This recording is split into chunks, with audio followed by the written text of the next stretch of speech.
మళ్ళా 18వ శతాబ్ది ఆ కాలంలో తీసి చాలా ప్రయత్నాలు చేశారు. మరి ఎందుకో ఎన్ని ప్రయత్నాలు చేసినా నిర్మాణం జరగలేదు. ఆవిడ సంకల్పం ఎలా ఉందో తెలియదు కానీ శక్తిపీఠం అవడం వల్ల అయితేనేమి, ఆ పీఠ భాగం అన్నది కూడా బహిర్గత ప్రదేశం కాకపోవడం వలనైతేనేమి, అయితే ఒకసారి కూరగొట్టేసిన చోటు ఇంక మళ్ళీ కట్టడం ఇష్టం లేకనైతేనేమి దపదపాలుగా అనేక ప్రయత్నాలు చేసినా కూడా నిర్మాణం జరగలేదు.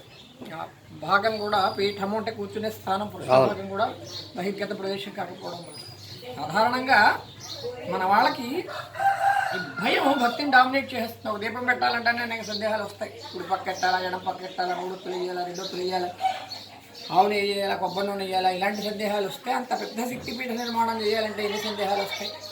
అలాంటి భయ సందేహాల మధ్యనైతే ఏదైనా అల్టిమేట్గా ఆవిడ సంకల్పం లేదు.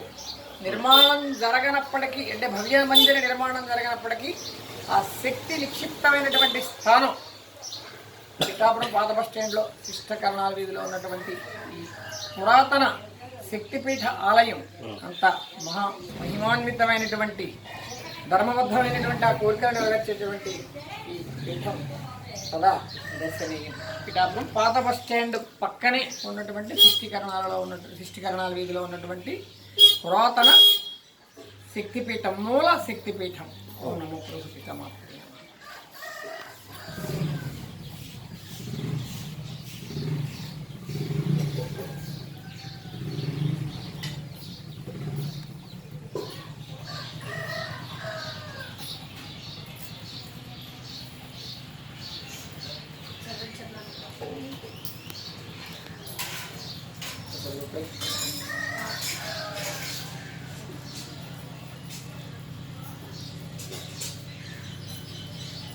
అమ్మవారి 10వ శక్తిపీఠం. ఇది పురుహూతిగా అమ్మవారు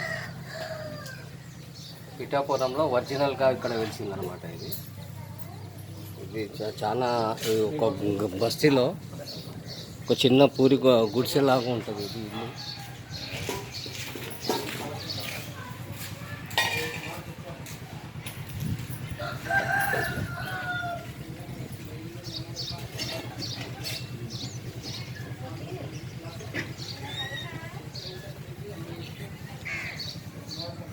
ఎక్కడ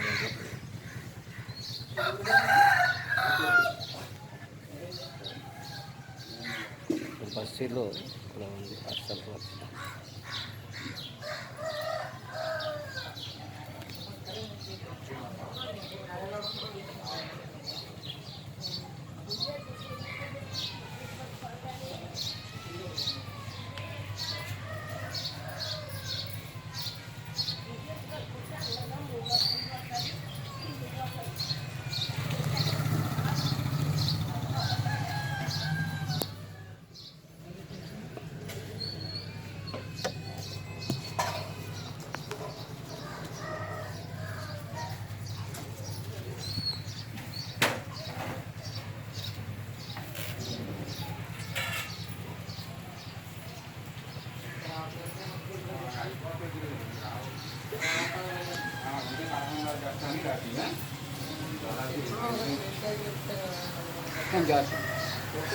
చూస్తాను చెప్పాను మీ తల్లికం చేస్తావు దాంట్లో